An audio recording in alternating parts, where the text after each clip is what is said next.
Hello.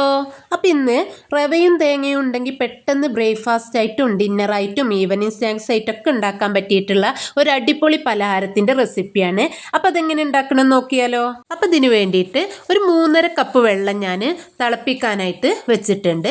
ഇനി ഇതിലേക്ക് ഞാൻ 1/2 ടേബിൾ സ്പൂണോളം ഉപ്പ് ചേർത്തി കൊടുത്തിട്ടുണ്ട്. ഇനി ഇതൊന്ന് തിളച്ച് വരുന്ന സമയം കൊണ്ട് നമുക്ക് മിക്സിൻ്റെ ജാറിലേക്ക് 1/2 കപ്പ് തേങ്ങ, 5 ചെറിയുള്ളി ചേർത്തിയിട്ടുണ്ട്.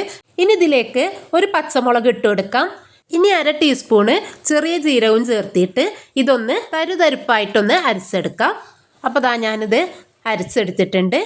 അപ്പോൾ ഒരുപാട് അരിഞ്ഞു പോവരുത്. ഇനി നേരത്തെ നമ്മൾ തിളപ്പിക്കാൻ വെച്ച വെള്ളം തിളച്ച് വരുന്ന സമയത്ത് ഇതിലേക്ക് ഇട്ട് കൊടുക്കാം.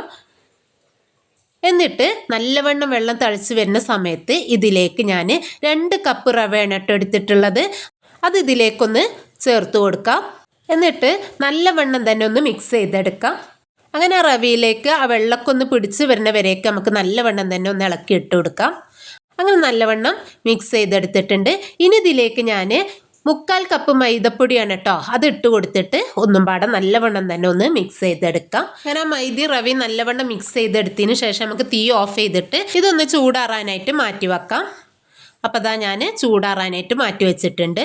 ഇനി ഇത് നമുക്കൊന്ന് കുഴച്ചെടുക്കണം. അപ്പോൾ അതിൻ്റെ മുമ്പായിട്ട് ഞാനിതിലേക്ക് 1/2 ടീസ്പൂണ് കരിഞ്ജീരകം ഉണ്ടെങ്കിൽ അത് ചേർത്തി കൊടുക്കുക. ഞാൻ കറുത്ത എള്ളാണ് കേട്ടോ ചേർത്തിട്ടുള്ളത്.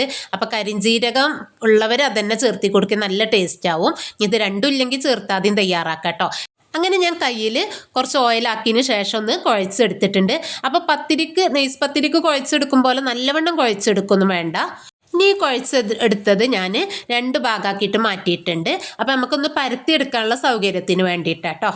അപ്പം ഇനി ഇത് എവിടെ വെച്ചിട്ടാണോ നമ്മളിത് പരത്തിയെടുക്കണേ അതിൻ്റെ മുകളിൽ കുറച്ചൊന്ന് എണ്ണ ആക്കി കൊടുക്കണം കേട്ടോ. എന്നിട്ട് വേണം ഇതൊന്ന് പരത്തിയെടുക്കാൻ, എല്ലാം ഒട്ടിപ്പിടിക്കും.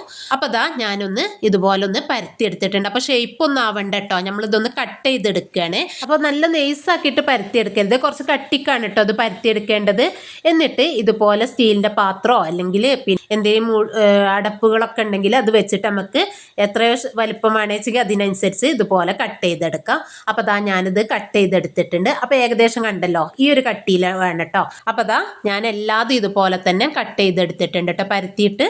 അപ്പോൾ ഒരു പ്ലേറ്റിലേക്ക് മാറ്റിയിട്ടുണ്ട്. ഇനി ഇത് നമുക്ക് എണ്ണയിലൊന്ന് ഫ്രൈ ചെയ്തെടുക്കുകയാണ് വേണ്ടത്. അപ്പോൾ വെളിച്ചെണ്ണ ഉണ്ടെങ്കിൽ വെളിച്ചെണ്ണ എടുക്കുക. അപ്പോൾ വെളിച്ചെണ്ണക്കൊക്കെ ഇപ്പോൾ നല്ല റേറ്റ് ആണല്ലോ. അപ്പോൾ ഇല്ലാണ്ടെങ്കിൽ ഓയിലിൽ ഫ്രൈ ചെയ്താലും നല്ല ടേസ്റ്റ് തന്നെ കേട്ടോ. പക്ഷേ കൂടുതൽ ടേസ്റ്റ് വെളിച്ചെണ്ണയിലാണ്. അപ്പോൾ ഏതാണെന്ന് വെച്ചെങ്കിൽ നിങ്ങളുടെ ഇഷ്ടത്തിനനുസരിച്ച് എടുത്തിട്ട് എണ്ണ നല്ലവണ്ണം തന്നെ ചൂടായി വരുന്ന സമയത്ത് നമുക്ക് ഇതിലേക്ക് ഓരോന്നായിട്ട് ഇട്ട് കൊടുക്കാം. എന്നിട്ട് നമ്മൾ തവിട്ടിട്ട് ഇളക്കൊന്നും ചെയ്യണ്ട, അത് താനെ പൊങ്ങി വരും കേട്ടോ. അപ്പോൾ ഹൈ ഫ്ലെയിമിൽ ഇട്ടിട്ട് തന്നെ ഇട്ട് കൊടുക്കണേ. കുറച്ച് സമയം എടുത്തിട്ടാവട്ടെ അത് പൊങ്ങി വരാം. അങ്ങനെ ഞാനിത് ഒരു വശമായപ്പോൾ ഒന്ന് തിരിച്ചിട്ട് കൊടുത്തിട്ടുണ്ട്. എന്നിട്ട് ഇതുപോലെ ഒരു ഗോൾഡൻ കളർ ആവണ വരേക്ക് ഞാനിത് ഫ്രൈ ചെയ്തെടുത്തിട്ടുണ്ട് കേട്ടോ. അപ്പോൾ ഇതുപോലെ നമ്മൾ ഈ കളർ ആവണ വരേക്കൊന്ന് ഫ്രൈ ചെയ്തെടുക്കണം.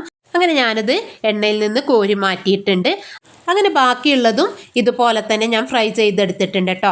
അപ്പം നല്ല ടേസ്റ്റി ആയിട്ടുള്ള റവ കൊണ്ടുള്ള പൊരിച്ച പത്തിരിയാണ് കേട്ടോ തയ്യാറാക്കിയിട്ടുള്ളത്. അപ്പം എണ്ണയൊന്നും അധികം കുടിക്കാത്തൊരു പത്തിരി കൂടിയാണ്. പിന്നെ ലോ ഫ്ലെയിമിൽ ഇട്ടിട്ട് വെക്കരുത് കേട്ടോ, അങ്ങനെ ആകുമ്പോൾ അത് എണ്ണ നല്ലവണ്ണം കുടിക്കും. അപ്പം രണ്ടാമത് ഞാൻ പൊരിച്ചെടുക്കാൻ എനിക്ക് സൗകര്യത്തിന് വേണ്ടിയിട്ട് ഞാൻ ഒരു കുഴിയുള്ള ചട്ടിയാണ് കേട്ടോ എടുത്തിട്ടുള്ളത്. അങ്ങനെ എല്ലാതും ഞാൻ ഇവിടെ ഫ്രൈ ചെയ്തെടുത്തിട്ടുണ്ട്. അപ്പോൾ ഏകദേശം ഈ അളവിൽ ഈ 2 കപ്പ് റവ വെച്ചിട്ട് തയ്യാറാക്കിയല്ലോ, ഇത് വെച്ചിട്ട് നമുക്കൊരു 22ഓളം പത്തിരി തയ്യാറാക്കി എടുക്കാം കേട്ടോ.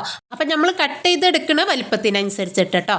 ഇനി ഞാനിതൊന്ന് കട്ട് ചെയ്ത് കാണിച്ചു തരാം. പുറമേ നല്ല ക്രിസ്പിയും ഉള്ളിൽ നല്ല സോഫ്റ്റ് ആയിട്ടുള്ള പത്തിരിയാണ്. അപ്പോൾ ഇത് നല്ലൊരു ചിക്കൻ കറിയുടെ കൂടെ കഴിക്കണേ അടിപൊളി ടേസ്റ്റ് ആട്ടോ. അപ്പോൾ ബ്രേക്ക്ഫാസ്റ്റ് ആയിട്ടോ അല്ലെങ്കിൽ ഈവനിങ് സ്നാക്സ് ആയിട്ടാണെന്ന് വെച്ചെങ്കിൽ ഒരു കട്ടൻ ചായയുടെ കൂടെ വെറുതെ കഴിക്കട്ടതേ. അപ്പോൾ ഈ ഒരു പത്തിരി എല്ലാവരും ഒന്ന് ഉണ്ടാക്കി നോക്കണേ. വീഡിയോ ഇഷ്ടപ്പെടുകയാണെങ്കിൽ ലൈക്ക് ചെയ്യാനും സബ്സ്ക്രൈബ് ചെയ്യാനും ഷെയർ ചെയ്യാനും കമൻറ്റ് ചെയ്യാനും മറക്കല്ലേ. അപ്പോൾ ഇന്നത്തെ വീഡിയോ എടുത്തുള്ളൂ. അടുത്ത നല്ലൊരു വീഡിയോ ആയിട്ട് വരാം.